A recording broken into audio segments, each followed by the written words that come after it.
सलाम। सर्दियों की आमद है, बाज़ार में ताज़े शलजम आई हुई हैं। मैंने सोचा कि आज आप लोगों के साथ शलजम गोश्त की रेसिपी को शेयर करूं।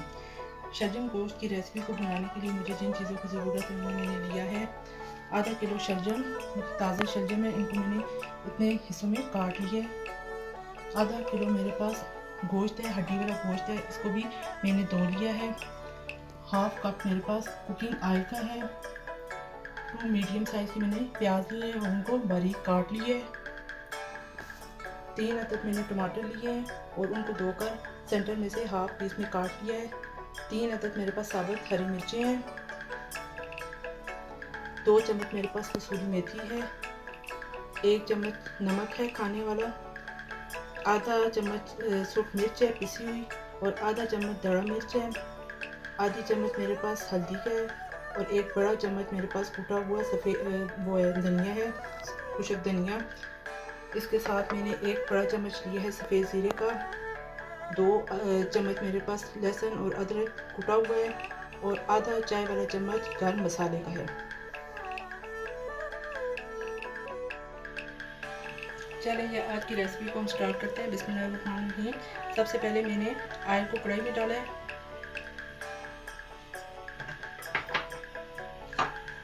अब इसमें प्याज को शामिल कर दें।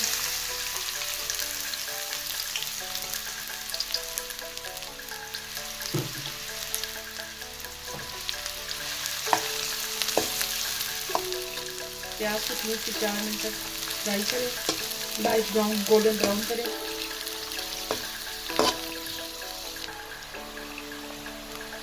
ये देखेंगे हल्का हल्का ब्राउन प्याज होना शुरू हो गया। अब इसमें लहसुन और अदरक को शामिल कर दें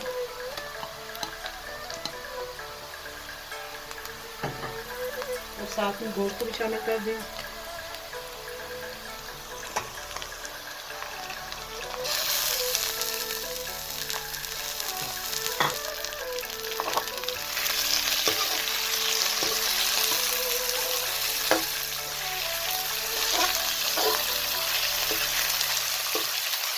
तक गोश्त को आप फ्राई करें।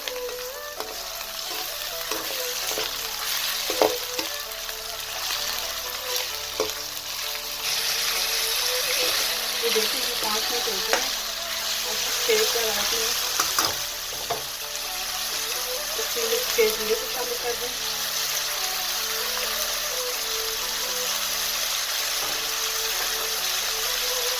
कुछ धनिया, कसूरी मेथी, नमक, हल्दी और ये मसाले जाते हैं तो शामिल कर दें। साथ में थोड़ा सा पानी शामिल कर दें।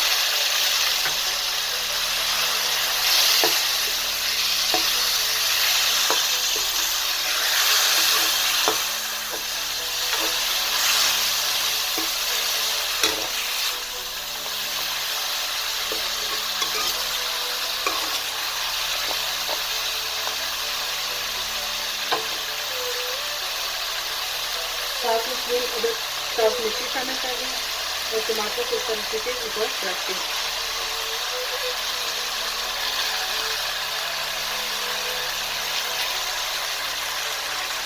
साथ में पानी साइड पर थोड़ा सा और डाल दें।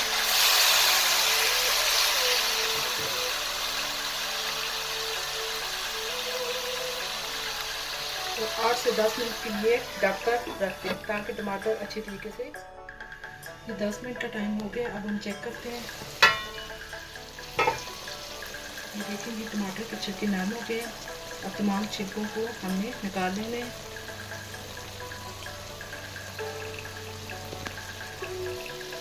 अब अच्छे तरीके से गोश्त को भूनना है। टमाटर जो है अच्छे तरीके से मिक्स हो जाए।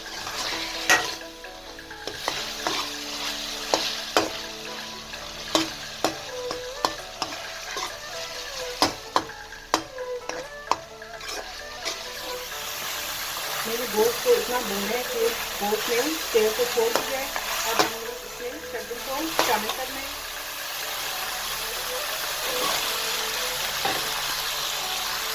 शलजम के साथ ही आपने 5 मिनट तक गोश्त के साथ इसको मिला के भूनना है।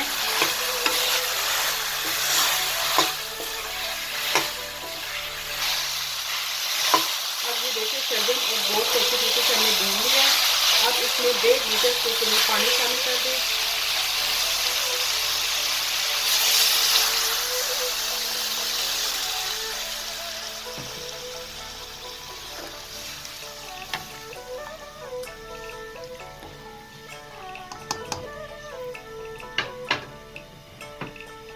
और लो फ्लेम पर आपने इसको 40 मिनट तक ढककर पकाना है हल्की आंच पे कि गोश्त अच्छी तरीके से गल जाए।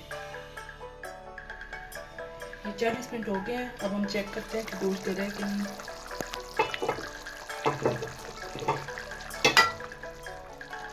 माशाल्लाह से अच्छे तरीके से गोश्त और शलजम गल गए हैं। ये देखें, देखने में भी कितने खूबसूरत साबुन लग रहे हैं। अब इसके ऊपर ये गर्म मसाला छिड़कते हैं,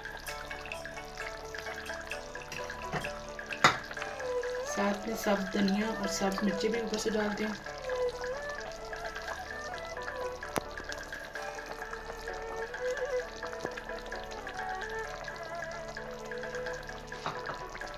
अब मैं आपको डिश आउट करके बताती हूँ कि ये कैसे लगती है। लीजिए, मेरी शलजम गोश्त की रेसिपी रेडी हो गई है और ये देखने में कितनी खूबसूरत लग रही है। आपने भी इसको अपने घर पर ज़रूर बनाना है। इसको आप चावल के साथ, रोटी के साथ और पुलाव सभी के साथ खा सकते हैं। ये बहुत मज़े की है। और मुझे कमेंट बॉक्स में बताइएगा कि ये आपकी रेसिपी कैसी बनी है। आपसे ये मेरी रिक्वेस्ट है कि मेरे चैनल को लाइक, सब्सक्राइब और फ्रेंड फैमिली के साथ शेयर कर दें ताकि मेरी हौसला अफजाई हो सके, और बेल आइकन को प्रेस कर दें ताकि मेरी हर आने वाली नई वीडियो आप तक बर वक्त पहुँच सके। अपना और अपने प्यारों का ख्याल रखिएगा।